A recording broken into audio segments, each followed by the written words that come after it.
कहानी की शुरुआत में हम प्रोफेसर राव को देखते हैं जो कि ग्रीस की एक लाइब्रेरी में चोरी छुपे जा रहे थे। प्रोफेसर राव लाइब्रेरी जाकर कृष्णा जी की एक किताब पढ़ने लगते हैं जो कि काफ़ी पुरानी थी और इस किताब के बारे में बहुत ही कम लोगों को पता था, इसलिए वो यहाँ पर चोरी छुपे आते हैं। जब वो किताब पढ़ना शुरू करते हैं तो हमें 5000 साल पुरानी कुछ बातों के बारे में पता चलता है, जिसमें हमें बताया जाता है कि जब कृष्णा जी जंगल में आराम कर रहे थे तो अचानक से एक शिकारी इनकी तरफ एक तीर छोड़ देता है जो कि सीधा कृष्णा जी के अंगूठे में जाके लगता है, जिससे इनको एहसास हो गया था कि अब इनका अंत करीब है। इसलिए अपने अंत से पहले ही इन्होंने अपने पाँव का एक कड़ा एक आदमी को दे दिया और इस आदमी को इस कड़ी की इन्फॉर्मेशन भी दी, जिसमें बताया गया कि ज़मीन पर आने वाली जानलेवा तमाम वायरस का इलाज इस कड़े में छुपा है। जिसके बाद इस आदमी ने इस कड़े को बहुत ही महफूज मुकाम पर छुपा के रख दिया। इस कड़े को ढूंढने के लिए एक अजीब किस्म की चाबी भी बनाई गई जो 2 हिस्सों में बांटकर अलग अलग जगहों पर छुपा दी गई और इस कड़े को कोई आम आदमी नहीं ढूंढ सकता, बल्कि वही ढूंढ सकता है जो इसके लायक होगा। तो इसी कड़े को ढूंढने की कहानी है ये फिल्म। तो अब हम देखते हैं कि प्रोफेसर राव बुक को आगे पढ़ने से पहले इस बुक के कुछ पन्ने फाड़ कर अपने पास रख लेते हैं, क्योंकि इनको एहसास हो गया था कि शायद इनके पीछे कोई है। और हम देखते हैं कि सच में ही कुछ लोग इनका पीछा कर रहे होते हैं। और अब अगले सीन में हम कार्तिया को देखते हैं। कार्तिक की पहली फिल्म में कार्तिक मेडिकल का एक स्टूडेंट था, लेकिन कार्तिया 2 में वो एक डॉक्टर बन चुका है और डॉक्टर के साथ साथ वो एक तांत्रिक भी है। जो काम तांत्रिक कर सकते हैं वो सब काम कार्तिक भी कर सकता है। इसको इन सब चीज़ों की काफ़ी नॉलेज है। और तभी कार्तिक को हॉस्पिटल से फ़ोन आता है। दरअसल हॉस्पिटल में एक सांप घुस आया था और कार्तिक सांप पकड़ने में बहुत एक्सपर्ट था। वो हॉस्पिटल आता है और इस सांप को अपने हाथ से बहुत ही आसानी से पकड़कर हॉस्पिटल से बाहर ले जाता है। जिसके बाद सब लोग इससे पूछते हैं कि इसने ये काम कैसे किया। कार्तिक इनको बताता है कि इसने अपनी पल्स को नॉर्मल कर लिया, जिसके बाद इसने सांप को एहसास दिलाया कि उसको इससे कोई खतरा नहीं। तो सांप ने भी इसकी बात मान ली। दूसरी तरफ अब हम डॉक्टर सांतानाव को देखते हैं। इधर हमें पता चलता है कि इन्हें भी उस कड़े के बारे में काफ़ी नॉलेज है, लेकिन इस कड़े तक कैसे पहुंचा जाए इस बारे में इनको कोई मालूमात हासिल नहीं। दरअसल इन्हें ये मालूम है कि इस कड़े से किसी भी वायरस या किसी भी किस्म की बीमारी का इलाज किया जा सकता है, इसलिए वो इस कड़े को ढूंढना चाहते हैं और पूरी दुनिया में फेमस होना चाहते हैं। अब दूसरी तरफ एक मेयर हॉस्पिटल में हवन कर रहा था और ये सब चीज़ें देखकर कार्तिक इस मेयर को थप्पड़ मार देता है, जिसकी वजह से कार्तिक को 1 हफ्ते के लिए इस हॉस्पिटल से सस्पेंड कर दिया जाता है।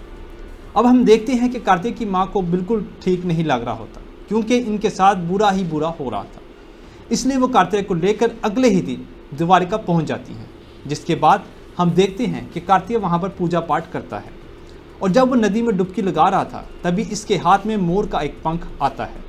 द्वारिका में कार्तिक के साथ इसके मामा भी आए होते हैं जो कि इसके साथ ही रहते हैं। अब हम अगले सीन में देखते हैं कि कार्तिक के पास डॉक्टर राव आते हैं जो कि काफ़ी ज़ख्मी हालत में थे और कृष्णा जी के बारे में कार्तिक को कुछ बातें बताना चाह रहे थे, लेकिन इससे पहले कि वो कुछ बता पाते कार्तिक ऑटो लेने के लिए चला जाता है और जब वो वापस आता है तो डॉक्टर राव वहाँ पर नहीं थे। अब हम देखते हैं कि कार्तिक को पता चलता है कि इसकी माँ गायब हो चुकी है और इनको ऐसा लगता है कि इसकी माँ को अगवा कर लिया गया है।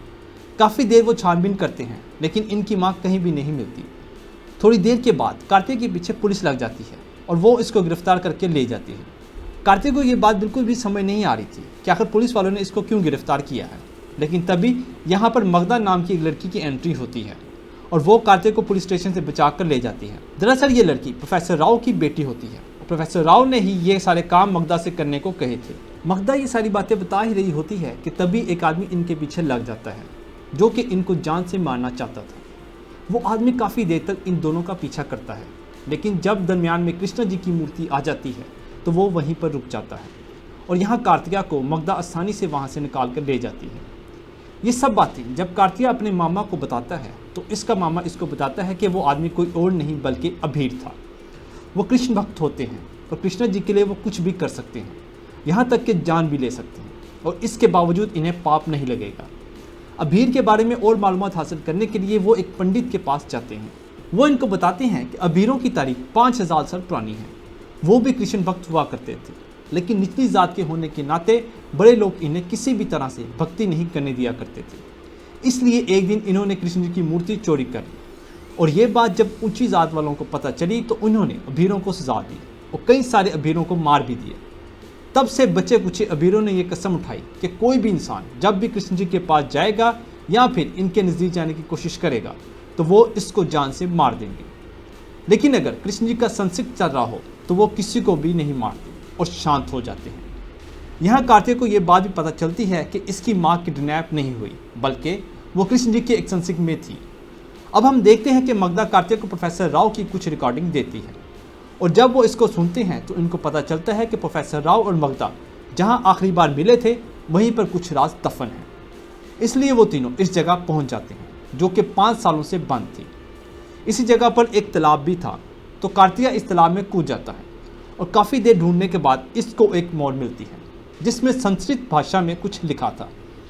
लेकिन तभी डॉक्टर सांतानो के गुंडे वहां पहुंच जाते हैं और कार्तिया को पकड़ लेते हैं। कार्तिया किसी तरह इनको धूल चटाकर अपनी जान बचा लेता है। अब हम प्रोफेसर राव को देखते हैं जो कि डॉक्टर सांतानो के साथ बैठे हुए थे। यहाँ पर हम देखते हैं कि डॉक्टर सांतानो प्रोफेसर राव से मालूमात हासिल करने की कोशिश करते हैं, लेकिन प्रोफेसर राव इसको कुछ भी नहीं बताते, तो डॉक्टर सांतानो इसको मार देते हैं। अब डॉक्टर सांतानो के पास कोई चारा नहीं था कि कार्तिया और मगधा को कैसे ढूंढा जाए, इसलिए वो अखबार में एक इश्तिहार जारी करवा देते हैं कि जो भी इन दोनों को पकड़ कर लाएगा इसको 5 लाख रुपए इनाम में दिए जाएंगे। अब इस मोड़ में जो लिखा था तो मगधा इसको डिकोड करने के बाद बताती है कि जिसे हम ढूंढ रहे थे वो हमें एक पर्वत में मिलेगा। तो अब इन्हें पर्वत पर जाना था, लेकिन मसला ये है कि पुलिस भी इनके पीछे पड़ी हुई थी। इसलिए वो सलमान नाम के एक आदमी से मदद लेते हैं और इसकी गाड़ी में बैठकर उस पर्वत की तरफ निकल जाते हैं। अब एक जगह पर पहुंचने पर इनको एक गुफा मिलती है जिसमें काफ़ी अंधेरा था, लेकिन इसके पत्ते जो थे वो हरे थे, जिससे इनको पता चलता है कि यहाँ धूप पहुँचती है। काफ़ी देर ढूंढने के बाद इनको एक टेलीस्कोप मिलता है, लेकिन इसके बारे में इनको ज़्यादा जानकारी नहीं थी, इसलिए वो एक धनवंतरी नाम के शख्स के पास पहुँच जाते हैं। यहाँ हमें ये बात पता चलती है कि धनवंतरी अंधा है, लेकिन इसके बावजूद इसने कई सारी बुक्स पढ़ी हैं और 4 बुक्स लिखी भी हैं। धनवंतरी इनको बताते हैं कि आज जो टेक्नोलॉजी मौजूद है वो पहले भी हुआ करती थी और इस टेक्नोलॉजी में डॉक्टर राव यकीन किया करते थे, लेकिन और भी बहुत से लोग थे जो इस टेक्नोलॉजी का गलत इस्तेमाल करना चाहते थे और प्रोफेसर राव इन्हीं लोगों के खिलाफ थे। अपनी जान का खतरा होने के बावजूद प्रोफेसर राव ने पहला क्लू हासिल किया, जिसमें इनको पता चला कि इस कड़े में आने वाली महामारी से लोगों को बचाया जा सकता है। लेकिन अब बात आती है कि प्रोफेसर राव ने कार्तिक को ही क्यों चुना, और इधर धनवंतरी इसको बताता है कि प्रोफेसर राव ने कार्तिक को नहीं चुना, बल्कि तकदीर ने कार्तिक को चुना है। धनवंतरी यहाँ कार्तिक को बताता है कि कृष्ण जी ने जो धर्म हमें बताया था वो धर्म नहीं बल्कि हमारा जीवन था, और गीता के जरिए ही हमें राह दिखाई। वो बताते हैं कि कृष्ण जी ने हमें सब कुछ सिखाया। यहाँ पर वो एडवांस टेक्नोलॉजी के बारे में भी बताते हैं कि इस ज़माने में नक्षत्रों को इसी टेलीस्कोप से देखा जाता था और अभी भी इस टेलीस्कोप से इस नक्षत्रों को देखा जा सकता है। अब वो इनको बताते हैं कि इनको आज ही वहाँ पर निकलना होगा, क्योंकि कृष्णा जी ने जिस आदमी को चुना है वो आदमी तुम ही हो। इसलिए धनवंतरी की सभी बातें सुनने के बाद वो सभी लोग चंद्रशिला पर्वत की तरफ निकल पड़ते हैं, और जब वो रास्ते में थे तो पुलिस इनको दोनों तरफ से घेर लेती है। अब कार्तिक के पास कोई और रास्ता नहीं बचता और वो अपनी गाड़ी को सीधा नदी की तरफ धकेल देता है, जो कि पूरी तरह से बर्फ़ बन चुकी थी। इसलिए इनको आगे पैदल चलना पड़ता है, और जैसे ही वो लोग वहाँ पर उतरते हैं तो कुछ लोग अचानक से वहाँ पर आ जाते हैं और इन पर अटैक कर देते हैं। और जब वो लोग कार्तिक को मारने ही वाले होते हैं तो अचानक वहाँ अबीरा आ जाता है और वो इन लोगों पर हमला कर इन सबको मार देता है। इसके बाद अबीरा कार्तिक की तरफ हमला करता है और अबीरा अभी कार्तिक को मारने ही वाला होता है कि तभी कृष्ण पक्ष चालू हो जाता है, जिसकी वजह से अबीरा रुक जाता है और वो अगले 24 घंटों तक इनको हाथ भी नहीं लगाएगा। लेकिन वो इनके साथ साथ रहता है, वो जहाँ भी जाते हैं वो इनके साथ रहता है। कुछ देर बाद अबीरा इनसे अलग हो जाता है। अब हम देखते हैं कि कार्तिक इसके साथ ही उस जगह पर पहुँच जाते हैं जहाँ इनको पहुँचना था, लेकिन जैसे ही वो वहाँ पर कदम रखते हैं तो उसी वक्त पीछे से अबीर आ जाते हैं और वो इन पर हमला कर देते हैं। इनको बहुत बुरी तरह से मारते भी हैं। यहीं पर कृष्ण जी की एक मूर्ति भी रखी होती है, तो कार्तिक इस मोर और टेलीस्कोप को जोड़कर एक बांसुरी बनाकर इन मूर्ति के हाथ में रख देता है, जो कि इनके हाथ में पहले मौजूद नहीं थी। ये सभी चीज़ें देखकर वो अबीर भी रुक जाते हैं, और ये एक चमत्कार के रूप में था। इस कड़े को पाने के लिए बस एक आखिरी पड़ाव बाकी था, लेकिन रास्ते में कई सारे सांप थे। और अब हम देखते हैं कि इस कड़े को पाने के लिए 2 अबीर आगे जाते हैं, लेकिन सांप इन दोनों को बहुत ही बुरी तरह से मार देते हैं। तब कार्तिया हिम्मत दिखाता है और आगे बढ़ता है। वो अपनी पर्स को नामल कर लेता है। इन सांपों के दरमियान से होता वो आगे बढ़ता है आखिर में इस करे को हासिल कर लेता है। इस करे को पाना एक बहुत बड़ी कामयाबी थी, जिसकी वजह से कार्तिक का पूरी दुनिया में नाम होता है। यहाँ कार्तिक डॉक्टर सांतानो से कहते हैं कि इन्हें अबीरों से बचकर रहना होगा, क्योंकि वो जल्द ही तुम्हें मारने वाले हैं। और हम देखते हैं कि अगली ही सुबह सांतानो को अबीर मार देते हैं और फिल्म के आखिर में कार्तिक 3 के कुछ पोस्ट क्रेडिट सीन को दिखाया जाता है, जिसका मतलब है कि कार्तिक 3 फिल्म बहुत जल्द आएगी। तो दोस्तों, ये थी हमारी आज की वीडियो। अगर आपको हमारी वीडियो पसंद आए तो हमारी वीडियो को लाइक और चैनल को सब्सक्राइब लाजमी करें।